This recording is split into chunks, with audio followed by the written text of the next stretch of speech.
Hi everyone, and welcome to my review of the remake of the Texas Chainsaw Massacre. Yes, so this one is from 2003.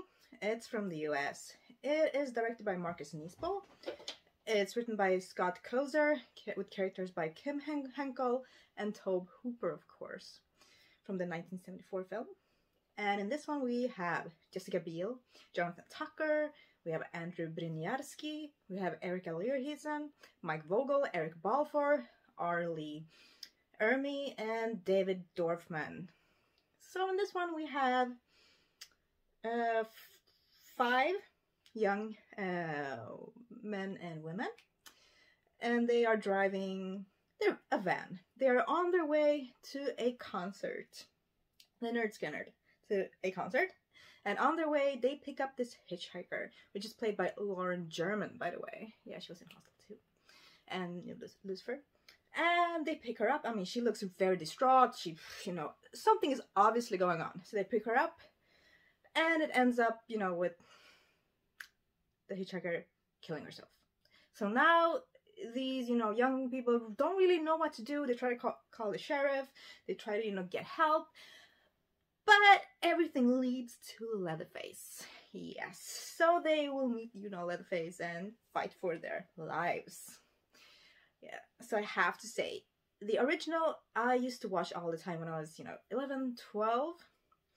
And then when this came out, I used to watch this all the time as well.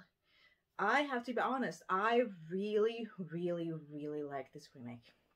I've seen it so many times, and I treat this one and the original like separate movies, even though the same title, they're about the same thing almost, but somehow I see them as kind of different movies. And I think the cinematography is a bit different in this one. It's not as bright or sunny or shiny. It's more dark, like more kind of down to earth, just take one step back a bit. And I kind of like that it gets a bit darker in places.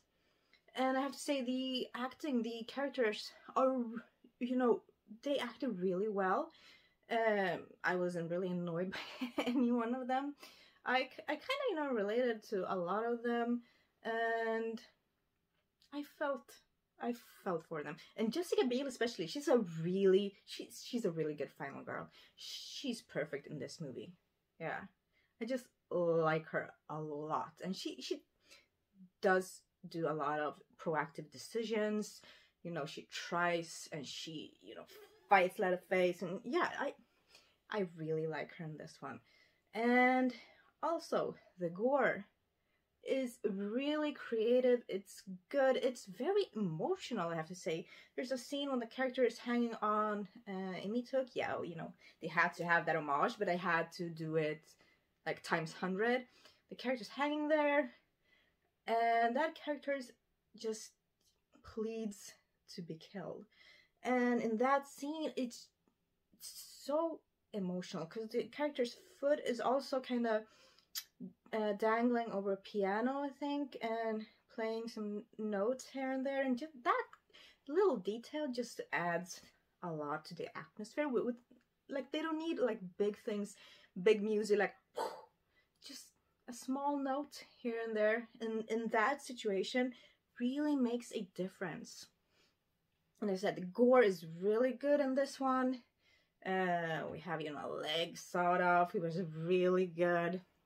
And Leatherface going to town on some people. And there's one shot in this where Jessica Biel just looks at Leatherface in this particular scene, and he looks back at her, and the lighting, because he's wearing a face, he's wearing a mask, and the lighting in that moment when she sees him, it's so well made. And that scene has just really stuck with me, I have to admit.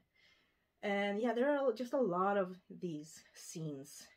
And I think the script is very strong. It's really good. We don't get, like in the original, I do love it, but I said that, Sally screams a lot. We have the movie where she screams. In this one, they really turn it down. there isn't like a Jessica Biel just running around screaming half the film. So I'm really glad for that. And then we have also this kind of kid character. Yeah, I really like that. He was complex. He had a lot of stuff going on, even though he was a kid. But I really, really liked him. And there are so many different things going on in this movie. And I think they handled it well. So it didn't really feel like it went in too many places. I think, yeah, it was just the right amount of, things and kind of small side stories happening. And we got to know, the family as well, the crazy family, which I think the dynamic in this family really works. Like the dynamic in the third part and the fourth part, I don't think the family really worked as well as in part 1 and 2, of course. But in this one, I think they worked. Yeah, it was really, really good. Really good. So here is my edition of the movie. Yes. Let's see. Just the one disc and nothing more basically. Let's see if there's any bonus features. Production, technical, and story commentaries. Photo gallery, deleted scenes, alternative opening and closing. Documentaries, cast screen test, art gallery, music video, and theatrical trailer. Yeah, nice. Now I have to say I do like the actor who played Leatherface in this one. I think he did a really good job. In this one, Leatherface doesn't really steps back as much as in, the third and fourth. And yeah, I like him because we got to see him work in his little kind of basement kind of setting. And I think the scenery in those places really good. Really just thought out. And then we have like a battle at the slaughterhouse and in these kind of lockers, which is really cool. Really good setting. Yeah. So I'm giving this one a 9 out of 10. Yeah, I think it's really good. Deserves a strong 9 out of 10. And as I said, I've seen this so many times already. But yeah. So that was my review of the remake of the Texas Chainsaw Massacre. So please let me know your own thoughts in the comments below. I know you got them. I know you want to share them. And please do. So thank you so much for watching. And you probably know which movie will be up next. But I'll see you on my live stream tomorrow. Have an amazing week, everyone.